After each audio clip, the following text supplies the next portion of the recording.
बाळासाहेब हिंदुत्ववादी नव्हते, तुमच्या माहिती करता सांगतो. मराठवाड्याचं नामांतर झालं शरद पवारांची, आमची सभा 40 लोकांची सुरू होती. सेनानी भाजपला शिव्या घालतात ते जातीवादी. तुम्ही काही कमी जाती होते? मराठवाड्याच्या नामांतरामध्ये दलितांची घरांची राखांपणी केली तेव्हा काही शिवसेनेची लोक होती, तुमचीच लोक होती. बाळासाहेबांनी हे अगोदर सांगितलं होतं की शिवशक्ती आणि भीमशक्ती एकत्र झाली पाहिजे. मी त्यांना म्हटलं बाळासाहेब माझी तयारी आहे, पण एक माझी अट आहे. बाळासाहेबांचं सगळं हिंदुत्व त्यांच्या जिभेवर आहे. मला भीती वाटते बीजेपी.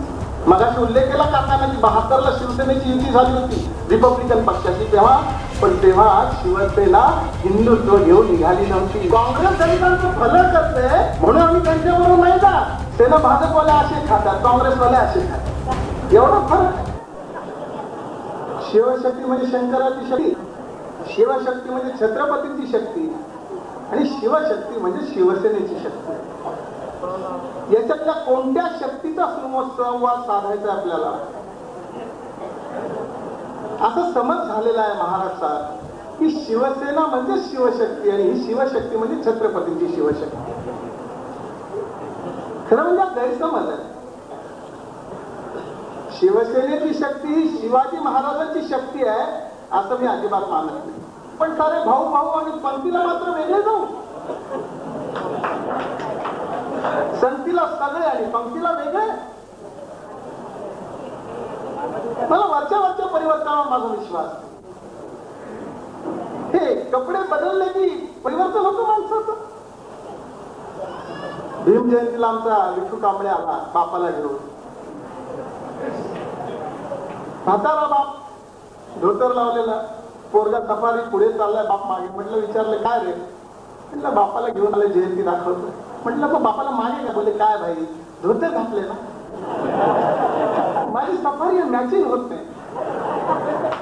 मी बाबाला विचारलं म्हणजे पांडवा कधी आला? म्हटलं कालच आलं, जयंती बघायला चाललं. म्हटलं हा सांगितलं पोराला तुमच्या, काय म्हणते पोरं?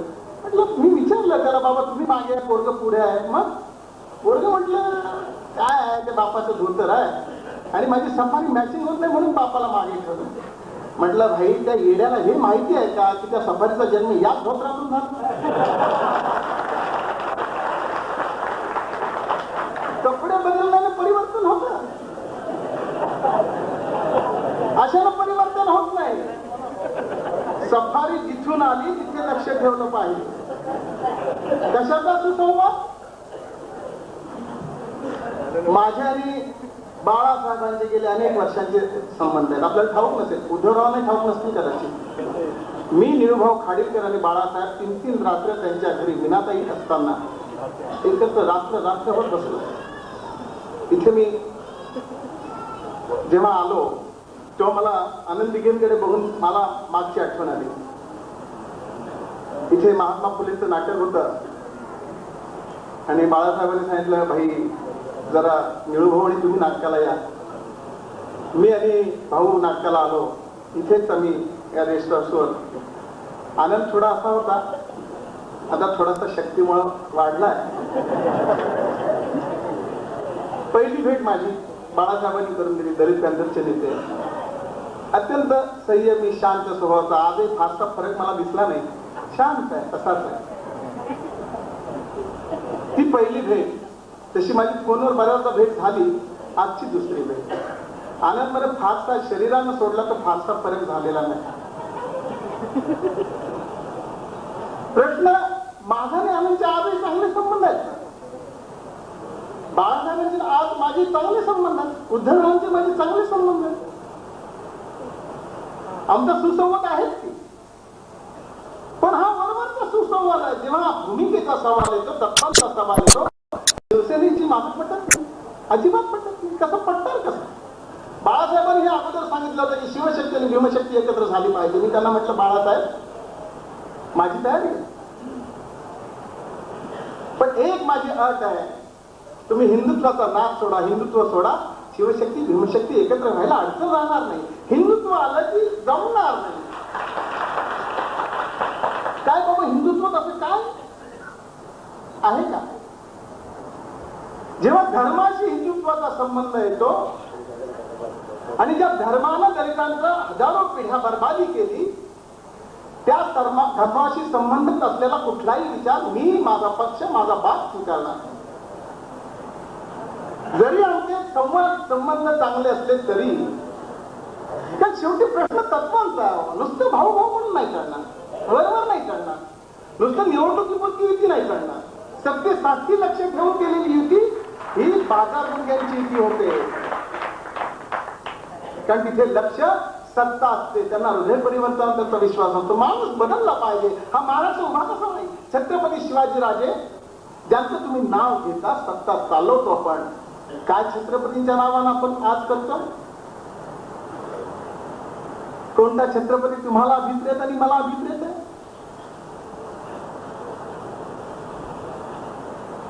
जाहीर सभांमधून बाळासाहेब मुसलमानांना लाडले म्हणतात. छत्रपती मुसलमानांच्या कुराणाची प्रत जरी सापडली तरी तिचं नमन करून परत मुसलमानाच्या ताब्यात येतात. फरक बघा. छत्रपतींनी सांगितलं माझा जीव गेला तरी चालेल, पण देश वाचला पाहिजे. बाळासाहेबांनी सांगितलं माझ्या केसाला धक्का लागला तरी सारा देश पेटून उठेल. फरक लक्षात घ्या. सुसंवाद कशाचा हे वैचारिक मंथन करतोय आपण. सुसंवाद कशाचा? भूमिकेचा सुसंवाद झाला पाहिजे. माणसांशी नुसतं गोड बोलून नाही करणार. मी आणि बाळासाहेब एकत्र जेवण तिथे त्यांच्या घरी, ताईंनी मला वाटली की ना ताईंनी, हे संबंध आजही मी ठेवू नये, जपू नये. शिवसेनेतले जवळजवळ सगळेच मंत्रीगण जे आहेत आजही माझ्याशी चांगले संबंधात आहेत.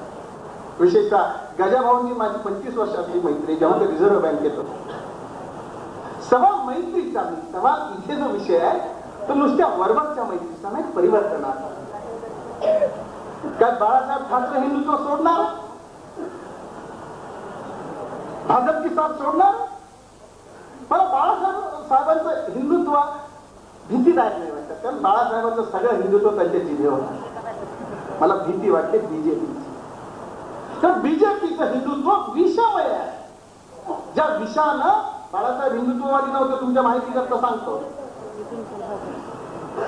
बऱ्याच लोकांना ठाऊक नाही, बाळासाहेब आज जे दिसत आहेत तसे नव्हते.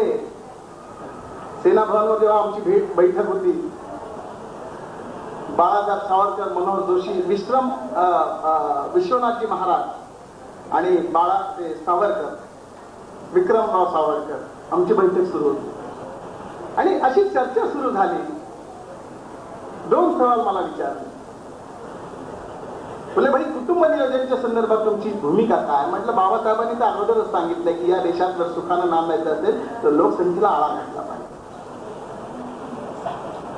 आणि म्हटलं गोहत्याबद्दल तुमचं मत काय? म्हटलं गोहत्याबद्दल, म्हटलं मी बुद्धाचा अनुयायी, मला हत्याच नको, गाईलाच का वाचवायचं? कशा करता गाईला वाचवायचं? सगळ्या जनावरांना वाचवायला. गोहत्यात का वाचवायची? ती गरीब आहे म्हणून वाचवायची? ती चांगलं दूध देते म्हणून वाचवायची? ती उपयोगी आहे म्हणून कशा करता वाचवायची? म्हणजे गाईला वाचवायचं, तिच्या पोराला मारायचं? माझा तर हत्येलाच विरोध आहे. मी पूर्ण अहिंसा मानतो, म्हणून गोहत्येबद्दल माझा विरोध आहे. सावरकर भडकले, उभे राहिले, कडा बोलायला लागले त्यांच्या स्टाईलमध्ये, लाल बुंद झाले. बाळासाहेबांनी त्यांना दाबलं, म्हटलं सावरकर, ही चर्चा करायची पद्धत नव्हे. अशा अनेक घटना माझ्या डोळ्यासमोर कळत आहेत आज. सुसंवाद कशाचा हे एकदा ठरलं पाहिजे. मला काही भीती वाटत नाही शिवसेनेची, अजिबात नाही वाटत. बाळासाहेब तुम्हाला कसा दिसतात मला माहित नाही, पण मी बाळासाहेबांना फार जवळून पाहिलंय. अत्यंत मैत्री करावी की अशा माणसाशी. शब्द दिला की दिला, नो कॉम्प्रोमाइज, नथिंग वेल. मी पाहिलं.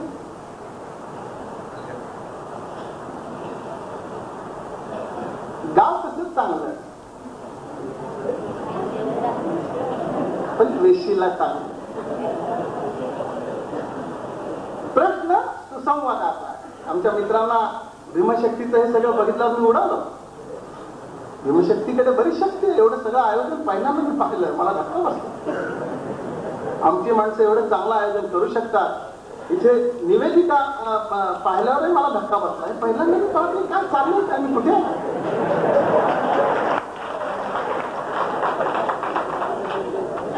आमच्याकडे असं काही नाही. आमचा सर झपट सुरू असतो, अध्यक्ष सुरू. इथे सगळं सिस्टमॅटिक पाहिल्यावर भीमशक्तीतच आलं की कुठे आलंय याचा मला संभ्रम झाला. पण कसं का असेल त्या निमित्ताने एक चांगला प्रयोग त्यांनी सुरू केला. मी त्यांना अगोदरच सांगितलं तर बघा मी फाटकाय उद्धवराव येणारच बोले. हो म्हटलं बाबा माझ्या तोंडातून काय जायची शक्यता आहे. ते म्हटलं हरकत नाही, नो प्रॉब्लेम. कारण हा विषय भावी महाराष्ट्र उभा करायचा असेल तर तुम्हाला नुसते कपडे बदलून नाही चालणार, हृदयात परिवर्तन झालं पाहिजे. वरच्या परिवर्तनाची अपेक्षा करणाऱ्यांपैकी मी नाही. माझ्या संघटनेला तर बाबासाहेब आंबेडकरांच्या वैचारिक अधिष्ठान आहे. वैचारिक परंपरा आहे, पिढ्यानपिढ्या आम्ही जगत आलोय. आणि म्हणून जेव्हा वैचारिक परंपरेची सुरुवात होते तेव्हा माझी वैचारिक परंपरा, बाबासाहेब आंबेडकरांच्या रिपब्लिकन पक्षाची वैचारिक परंपरा आणि शिवसेनेची वैचारिक परंपरा. तर वैचारिक परंपरा आहे का हा नंतरचा मुद्दा. शिवसेनेला वैचारिक अधिष्ठान आहे का हा नंतरचा मुद्दा. मगाशी उल्लेख केला काकांना की 72ला शिवसेनेची युती झाली होती रिपब्लिकन पक्षाची. तेव्हा शिवसेना हिंदुत्व घेऊन निघाली नव्हती, मराठी माणसाची होती.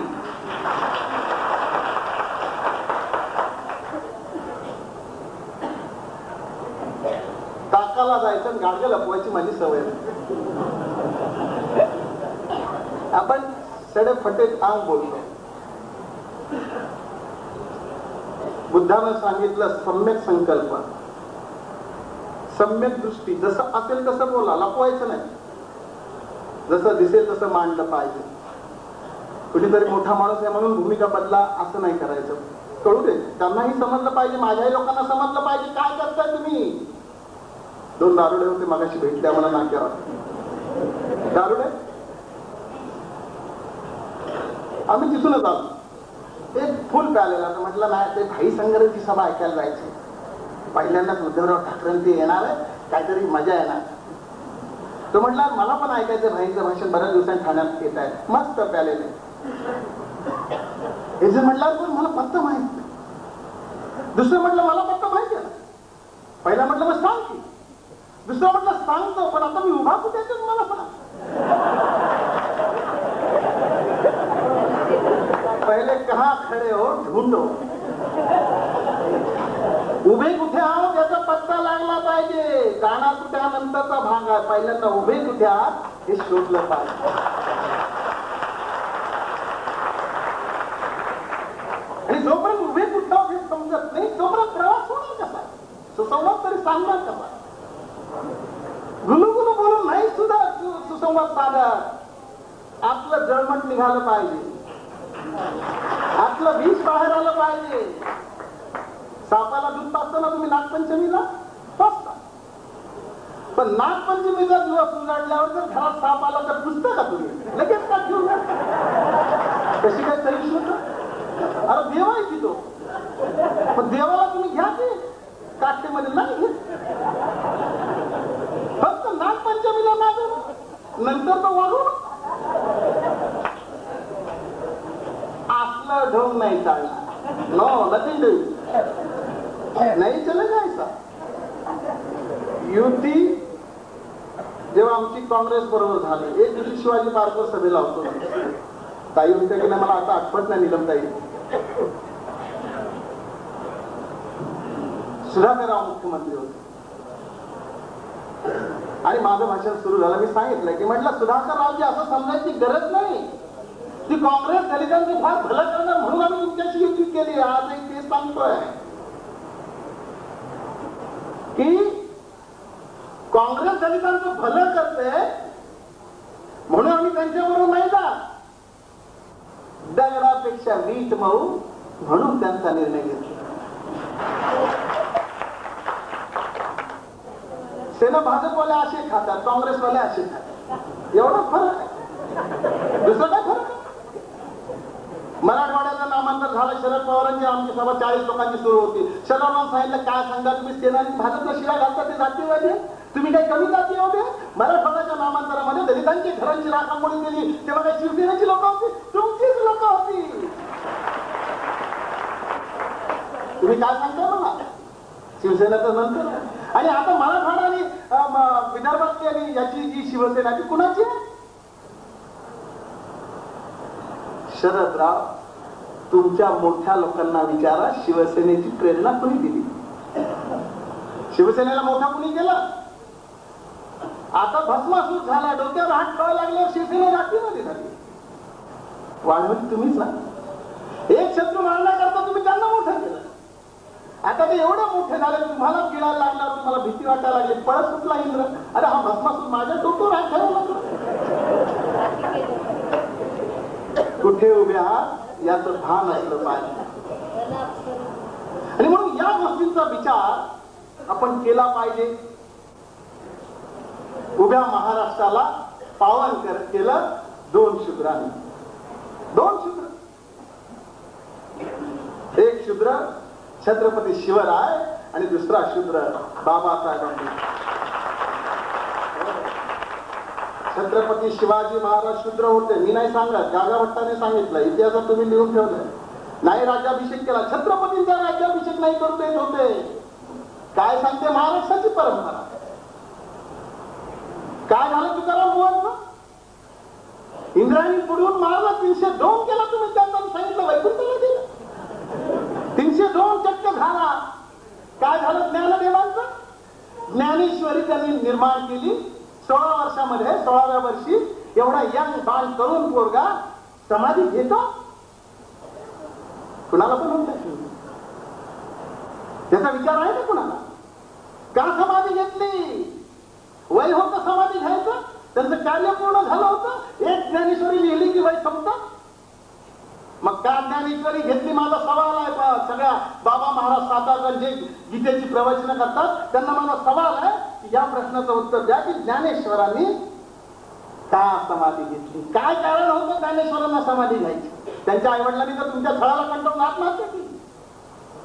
मग ज्ञानेश्वर महाराजांनी समाधी काय घेतली? ज्ञानेश्वरीचं नंतर बुद्धानं सांगितलं, दुःख जिथून निर्माण होतं त्याची कारण शोधा आणि ती कारण नष्ट करा. दुःख दूर करायला नाही सांगितलं बुद्धानं, कारण शोधायला सांगितली. बॉम्बस्फोट मुंबईत झाले आणि आमचे शरदराव दाऊदला पकडायला गेले. म्हटलं दाऊद इब्राहिमला कसलं पकडताय शरदराव? बुद्धाचा ऐका परत. ते बोले कसं काय बुद्ध इथे येतो बॉम्बस्फोट मध्ये? म्हटलं बुद्ध हजर इथे. बुद्धानं सांगितलं दुःख जिथून निर्माण होतं त्याची कारण शोधा. का बॉम्बस्फोट झाला त्याची कारण शोधा. दाऊदला काय वेळ नाही लागला सोन्याची तस्करी सोडून बॉम्बस्फोट करायला? का बॉम्बस्फोट केला त्याचं कारण शोधा. आणि जेव्हा कारण शोधायला जाल तेव्हा दाऊद इब्राहिम आरोपी असणार नाही, तेव्हा लालकृष्ण अडवाणी आरोपी असणार आहे. बाबरी मस्जिद पडली नसती तर बॉम्बस्फोट झाला नसता. याचा विचार करतो आम्ही.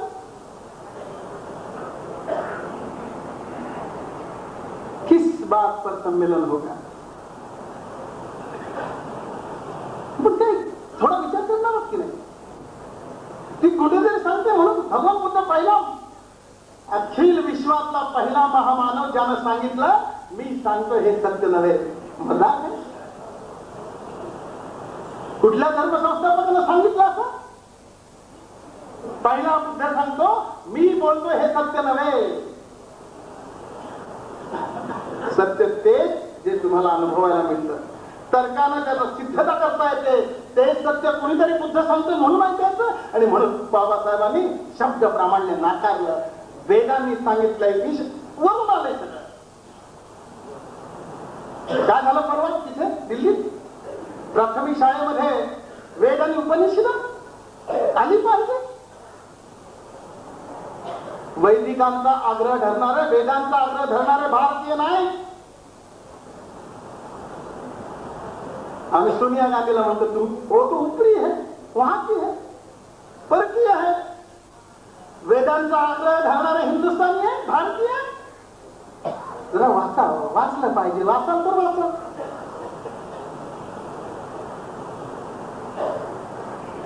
काय वेदांमध्ये? एक वेदांमधलं एक ते मी वाचलं. एकाची गाय जास्त दुभती होती. वेदातला मंत्र त्या गायीचं दूध आटू द्या आणि माझ्या गायीला येऊ दे. कुठे चाललंय आम्ही 21व्या शतक कुठे चाललंय माणसं चंद्रावर चालले आणि तुम्ही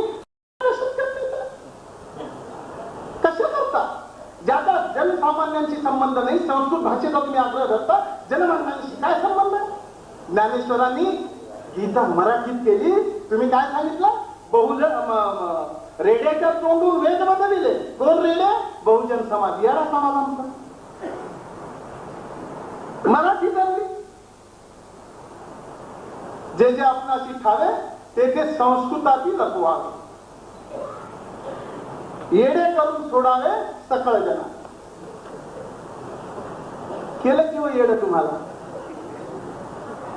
त्यांनी सांगायचं तुम्ही ऐकायचं त्यांनी सांगायचं पहिल गावन तुम्ही म्हणायचं 13 महिना पत्ताच नाही पहिल गावन कसं राहतो इथे परिवर्तन झालं पाहिजे हे सगळं बदललं पाहिजे नुसतं छत्रपती शिवाजी राजांचं नाव घेऊन नाही जमत बंधू शिवाजी होते फार मोठा माणूस मोठ्या ताकदीचा मावळ्यांची फौज होती मावळे जात पात विरहित मावळे आग्र्यावरून जेव्हा छत्रपती शिवाजी महाराज पळाले त्या याच्यातून पेटाऱ्यातून निघाले त्यांच्या पलंगावर गादीवर जो झोपला होता तोही मुसलमान सैनिक होता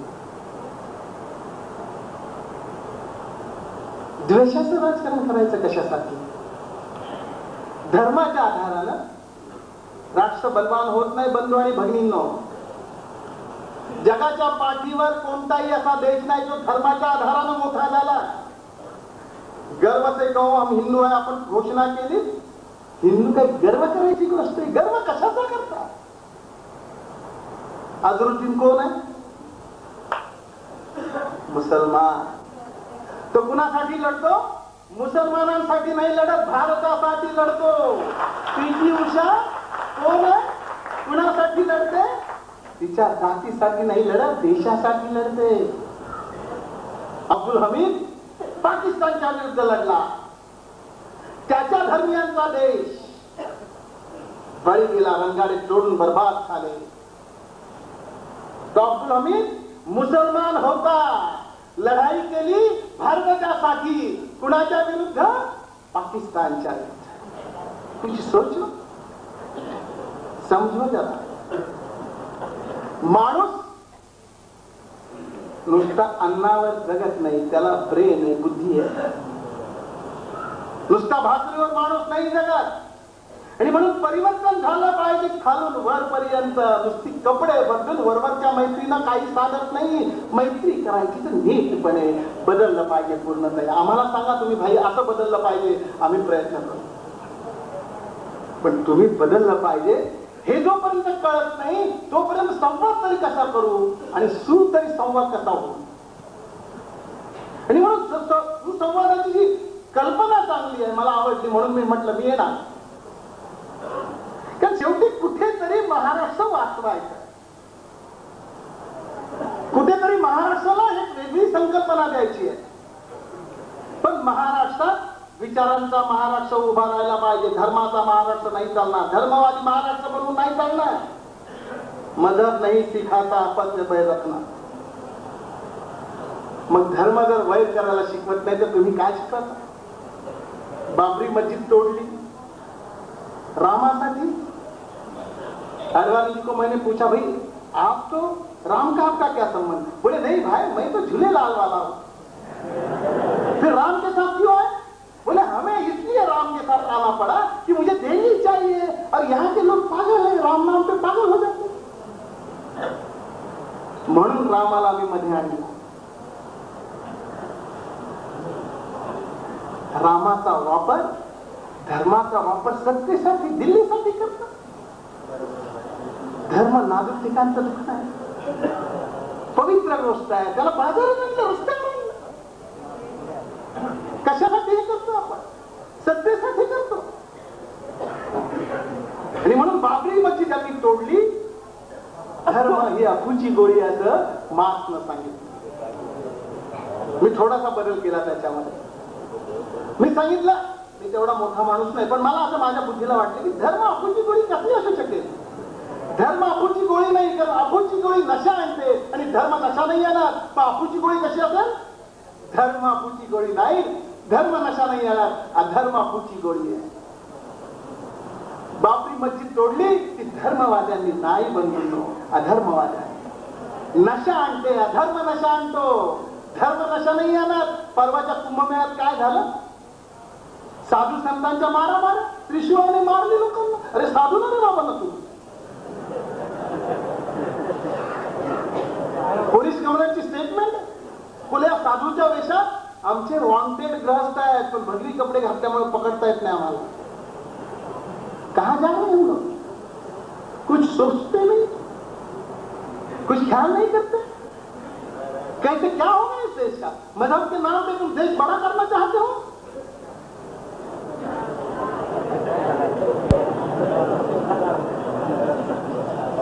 थांबवण्याची स्थिती नाहीये, पण मी थांबणार आहे. जरांना पण बोलायचं आहे, फार वेळ घेणार नाही. तो आमचा भीमशक्तीचे संस्थापक अभिमन्यू खंडका आणि आबासाहेब शास्त्री फार परिश्रम घेतले, ते वाया जाऊ नयेत अशी त्यांची अपेक्षा. श्रम वाया जाऊ नयेत की हे वाया जाऊ नयेत, नेमकं काय मला समजलं. पण बंधू आणि बंधूंनी मला सांगायचा उद्देश असा होता, आज शिवसेनेमध्ये माझा शिवसैनिक जो आहे, सगळा माझा मित्र, माझा बंधू आहे, सगळे मंडल आयोगाचे मेंबर आहे, सगळे मंडल आयोगाचे. जाऊ द्या जरा जायचं असेल त्यांना, बराच वेळ थांबलंय. मंडल आयोगाची घोषणा झाली. बघा आपण कसा विचार करतोय तो. माझी विनंती अशी आहे, मी जे बोलतो हे टीकात्मक म्हणून नाही, कुठेतरी याचं परीक्षण झालं पाहिजे, कुठेतरी याचा विचार व्हायला पाहिजे, तरच आपली दोस्ती पक्की होईल. नाही तर वरवरची दोस्ती, तोंड फिरलं की शिवाय देतो, अशी दोस्ती नाही पाहिजे. मंडल आयोगाचे सगळे शिवसैनिक आमचे मेंबर आहेत. बाळासाहेबांनी मंडल आयोगाला विरोध केला, पण शिवसेनेच्या कुठल्याही सैनिकांनी ब्र नाही काढला. हा त्यांच्या संघटनेचं चांगुलपण. मंडल आयोगाचे आपण सभासद आहोत हेच आमच्या सैनिकांना माहिती. कशा करता आपण ही करतो? बाळासाहेबांची ताकद. महाराष्ट्रात पहिली अशी संघटना आहे, महाराष्ट्राच्या इतिहासात बड़ी बात है ये, एक इंसान इतने साल से अपनी हुकूमत बिना तकरार, बड़ी बात है. I appreciate it really. हे खरोखरच चमत्कार आहे, इट्स नॉट अ जोक. चांगुलपण स्वीकारलं पाहिजे. उगीच आपल्या टीका करण्यात मला काही इंटरेस्ट नाही. जे चांगुलपण आहे, जे चांगलं आहे ते स्वीकारलं पाहिजे. चांगुलपण हे चांगलं असणारच स्वीकारू शकतो, नाही तर स्वीकारता येत नाही. हे चांगुलपण आहे सेनेचं. हिंमत नाही. मी बाळासाहेबांकडे बसलो होतो त्यावेळेस शिवसेना भवनमध्ये, मला सोडत नव्हते. ठाकूर होते, आताही असतील कदाचित, मी गेलो नाही कधी अजून बरेच दिवस. ठाकूरांना सांगितलं, फक्त ते म्हटले नाही साहेब बिझी आहे, वामनराव वगैरे सगळे बसले. मी म्हटलं जस्ट मला फक्त तुम्ही सांगा भाई सांगणार आहे. त्यांनी निरोप दिला. मी त्यावेळेस सिगारेट प्यायचो. बघा म्हणजे आता माझे त्यांचे संबंध कसे कसे वाढत गेले. तुम्हाला दिसणारा बाळासाहेबांनी मला तो थोडा सांगतो. आणि मी त्यांनी सांगितलं बोलवा त्यांना. गेलो. मागाशी जे सांगितलं ना मी तुम्हाला, विक्रमराव सावळकरांच्या त्या बैठकीची ही सुरुवात, तिथे बबन दारोडकर वगैरे ही मंडळी, जुनी मंडळी बसली होती. मी गेलो. बाळासाहेब उभे राहिले, हे सगळे उभे राहिले. बाळासाहेब ते आपल्या याच्यावर बसून होते गाडीवर. मला म्हटले भाई 2 मिनिटं समोर बसा. समोरच्या त्या याच्यावर बसवलं मला. आणि तुम्हाला धक्का बसेल, मी सिगारेट पित होतो. तिथे हिंमत नाही कुणाची आतमध्ये सिगारेट प्यायची. मला ते मोठं नवल वाटलं. बाळासाहेबांनी त्यांच्या याला सांगितलं की ॲशचे दे आणून तिथे. माझ्या लक्षात आलं नंतर की बाळासाहेब कुणाला असं करत नाही, आपल्या प्रेमापोटी त्यांनी कदाचित हे केलं असं. मी सिगारेट भिजवली. बाळासाहेब त्यांची खुर्ची कधी सोडत नव्हते. त्यावेळेचं सांगतो मी. उठून तिथे आले माझ्या बरोबर. आम्ही चर्चा सुरू केली. तेवढ्यात अमरनाथ पाटील आले. त्यांचं काहीतरी तक्रार होती माझ्याकडे. मी त्यांना सांगितले आणि फक्त बाळासाहेबांनी एवढं सांगितलं, अमरनाथ ओळखतो ना भाई सांगणार, परत तक्रार येता कामा नये. बस संपलं, प्रकरण संपलं. ही जी मांडणी आहे, ही जी स्टाईल आहे, हा एक जो वेगळा अनुभव आहे तो मला भावला. कदाचित या गुणांमुळे आजही माझी त्यांची चांगले संबंध असावे. हे संबंध आजही आम्ही कंटिन्यू ठेवले. जेव्हा आमचं नामांतराचं सुरू झालं, आठवलेनं आम्ही घेऊन गेलो तिथे. अत्यंत दिलखुलास, तुम्हाला खरं म्हणजे हे माहितीच नाही आपलं काय प्रकरण आहे. बाळासाहेबांनी फार अत्यंत मोकळ्या मनाचा माणूस आहे तो. या लोकांनी कसं काय त्यांना हे केलं मला कळत नाही. फार मोकळ्या मनाचा, स्पष्ट मनाचा माणूस. आमची चांगली चर्चा झाली. बाळासाहेबांनी सांगितलं की आपण एकत्र फिरायला माझी तयारी आहे तुमच्याबरोबर नामांतराच्या प्रश्नावर मराठवाड्यात. आढळून सांगितलं शरद पवारांना घ्यायचं. म्हणजे तुम्हाला घ्यायचं तर घ्या, पण मी तुमच्याबरोबर यायला तयार. हे झालं. आमची बैठक उठली. बाळासाहेब आम्हाला सोडायला आले. एवढ्यात मीनाताई समोर होत्या. निरोप देता देता त्यांनी सांगितलं, त्यांना ओळखते का? माझ्याकडे बोट धरलं. हो बोले, भाई हल्ली येत नाही आपल्याकडे बरेच दिवस. आमच्या लोकांना धक्का बसला की यांचे कसे काय एवढे संबंध. मी आठवलेनं सांगितलं, बाबा ते फार पूर्वीपासून जे आमचे रिलेशन्स आहे, त्यामुळे तू चिंता करू नको. तो जो खुलासा मी तुम्हाला करतोय मुद्दाम, नामांतराच्या प्रश्नावर बाळासाहेब आमच्याशी अत्यंत मोकळेपणाने बोलले, आमच्याबरोबर फिरायला तयार झाले. दुसऱ्या दिवशीची बाळासाहेबांची स्टेटमेंट आली, ती मात्र बदललेली होती वर्तमानपत्रात. मला धक्का बसला, असं कसं काय झालं. पण नंतर कळलं की नागपूरवरून कदाचित मनोहर जोशींचा फोन आला असावा की बाळासाहेब तुम्ही काय करता, त्यांच्यावर फिरला तर आपल्याला मराठवाड्याला, विदर्भात आपली सेना संपुष्टात आणावी लागेल, असं कसा काय निर्णय घेतला. आणि त्याच्यानंतर कदाचित ती भूमिका बदलली असावी. फक्त त्या दिवसाची स्टेटमेंट नवशक्तीमध्ये पूर्णपणे व्यवस्थित आली होती. मी मगाशी सांगितलं ना, बाळासाहेब मोकळ्या मनाचा माणूस, पण कुणीतरी त्यांना या अशा अवस्थेत आणला असावा असा मला आजही संशय आहे. आणि म्हणून हा सुसंवाद जेव्हा साधायचा आपण विचार करतोय, आज युपी सरकार आहे, मागासवर्गीयांची हालत बघतो आपण. नाही हो, काय त्रास होतो. मागासवर्गीय माणूस जात नाही मंत्रालयात, शिक्षक काय मंत्रालयात, भीती वाटते काय, माणसं काम नाही होत आपली. किती भयानक चाललंय. हे सगळं कशा करता करतो आपण, याचा एक विचार व्हायला पाहिजे. मला विश्वास वाटला पाहिजे की युपी सरकार हे आमचं सरकार आहे, पण असं होत नाही. आणि म्हणून आपण सुसंवाद जेव्हा साधतो तेव्हा त्याच्या मागची दुखणी सुद्धा नुसती बरी नाही, पूर्ण नायनाट झाला पाहिजे, तेव्हा सुसंवाद साधला. आणि म्हणून बंधू आणि भगिनींनो, आज आपण, मी सगळं बोललो की उद्धवराव आमच्या समोर आहेत म्हणून. हे सगळा इतिहास सांगितला तो एवढ्यासाठी की उद्धवरावजी आज आमच्या समोर आहेत. उद्याचे या महाराष्ट्राचे करते सवरते. दलितांच्या व्यथा वेदनांची त्यांनाही नीट माहिती व्हावी. जसं ज्योतिबांनी त्या राणीला समोर जाऊन सांगितलं, बाकीचे गेले बूट घालून, ज्योतिबा गेले घोंगडे घालून. त्यांनी सांगितलं, बाई हे जे आलेत ना, हा भारत नाही, भारत हा असा आहे. उद्धवरावने समजावं की रिपब्लिकन पक्ष तो जे तुम्हाला दाखवताय तसा नाही, हा असा आहे, आमच्या वेदना अशा आहे, आमचं म्हणणं असं आहे, आमची मागणी अशी आहे, आणि ही मागणी जर होत असेल तर दोस्ती करायला हरकत नाही, पण आमचं इथे अडचण. आणि म्हणून बंधू आणि भगिनींनो, हा एवढा माफ तुमचा वेळ घेतला कारण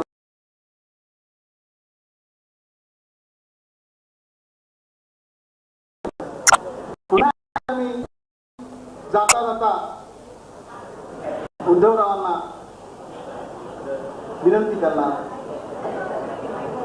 भाजपचं नाव खरं म्हणजे त्यांनी लवकरात लवकर सोडावं एवढ्यासाठी की आता सोडणारच आहे. तशी काय फारशी मला हे नाही वाटत, कारण ते फार आता जर फार वेगळं सुरू झालं आता ते त्यांच्या पद्धतीने सांगतील. पण भाजपचं नाव याच्यासाठी सोडा की भाजप तिथे देशाची घटना बदलू पाहण्याची विधानं करते, आणि घटना हा आमचा जीव की प्राण आहे. No compromise. बरं, ती काही घटना माझ्यासाठी नाही दिली, दलितांच्यासाठी नाही दिली, तमाम भारतीय वासियांसाठी दिली. घटनेवरचा एकही ओरखडा म्हणजे आमच्या हृदयावरचा ओरखडा. आणि म्हणून घटना बदलणारी जी माणसं ती वल्गना करतात त्यांच्या बरोबर आपण बसताय ही गोष्ट खटकणारच ना. विश्वास कसा ठेवणार नाही. चला नाही. No no nothing. भाजपला स्वीकारणार कसं? ज्यांनी देश बर्बाद करण्याचं ठरवलं त्या देश बर्बाद करण्याच्या त्यांच्या भूमिकेत त्यांच्या पापात बाळासाहेब उद्धवराव आपण सहभागी होऊ नये अशी आमची दुसरी एक विनंती. आणि तिसरी आणि शेवटची विनंती, खरंच आपणाला प्रबोधनकारांच्या सारखं एक चांगुलपण महाराष्ट्रामध्ये निर्माण करायचं असेल तर आपण सुद्धा, मला बाळासाहेबांनी एक आठवण सांगितली, प्रबोधनकार जिवंत असताना त्यांच्या समोर त्यांची जिवंत प्रेम यात्रा काढली. बाळासाहेबांनी आम्हाला सांगितलं, मी आणि निळू भाऊ ते प्रबोधनकार म्हणतात. तोच चांगुलपणा आपल्याला जर या महाराष्ट्रात नव्यानं निर्माण करायचा असेल तर पुन्हा माझी विनंती आहे की आपण हिंदुत्वाचा नाच सोडा. हिंदुत्व या देशाला बर्बाद करणार आहे. हिंदुत्व हे राष्ट्रीयत्व असूच शकत नाही. हिंदुत्व हे राष्ट्रीयत्व नाही तर भारतीयत्व राष्ट्रीयत्व आहे. भारत हाही या देशातला आपला होता, त्याच्या नावाला आक्षेप घेण्याची गरज नाही. हिंदुत्व हे धर्माशिवाय जर नाव असतं तर तेही आम्ही स्वीकारलं असतं, पण ज्या नावाला धर्माशी संबंध येतो ते नाव तुम्ही किती चांगुलपणाने त्याचा खुलासा केला तरी हिंदुत्वाचा अर्थ आपण कसे शब्दच्छल करून फिरवला तरी कॉमन माणूस हिंदुत्व म्हटलं की त्या धर्माशी निगडीत असलेलं नाव लक्षात येतं. आणि निवड त्याच्यासाठी आणि त्याच्यासाठी या गोष्टीला विरोध आहे. राष्ट्रीयत्व आम्हाला कोणी शिकवायची गरज नाही. No nothing. देशावर मैंने बुद्ध धर्म स्वीकारला, अरे मुसलमान हम होते तो क्या होता है देश का? छोटा पाकिस्तान दुसरा निर्माण झाला असता, सिकिस्तान निर्माण झाला असता. सगळ्यांनी ऑफर केली बाबासाहेबांना, पण नाही केलं बाबासाहेबांनी. या मातीतला या देशावर प्रेम करणारा बुद्धाचा धर्म स्वीकारला. ज्या बुद्धानं जग में बुद्ध का नाम है इसलिए भारत की शान है. असा बुद्ध बाबासाहेब आंबेडकरांनी स्वीकारला, या देशावर उपकार केले. आणि म्हणून आपण थोडस मी इकडे तिकडे बोललो, त्याला इलाज नाही. माझा स्वभाव असा आहे थोडासा वाकडा, पण तो उद्धवरावांनी समजून घ्यावा. आमच्या वेदना, आमचं म्हणणं आम्ही इथून तिथून सरळ साथ ठेवा. ती बाहुली असते, इकडे टाकली तरी सरळ जाते, तिकडे टाकली तरी सरळ जाते. तसं माझं आहे. कुठल्याही स्टेजवर निळ्यात गेला, भगव्यात गेला तरी निळा असतो, पिवळ्यात गेला तरी निळा असतो. हे निळे पण ब्लड मध्ये एवढं मिक्स झालंय की त्याच्यातून बाहेर पडता येत नाही. बाहेर पडणं म्हणजे माझ्यासारखं तरफडणं. हा निळ्या आकाशाचा कलर आम्ही एवढ्यासाठी घेतलाय की सर्वव्यापी हा मानव समाज निळ्या आकाशासारखा अथांग राहावा. फक्त माणूस म्हणून माणूस राहावा. तिथे ना जात आणि धर्म आडवी यावी एवढ्या अपेक्षेने आम्ही हे सगळं मांडलंय. आपल्याला माफ करा. आणि हे सगळं बऱ्याच सगळी माणसे धन्यवाद धन्यवाद देतो आणि बोललेलं मी ठेवतो. जय जय.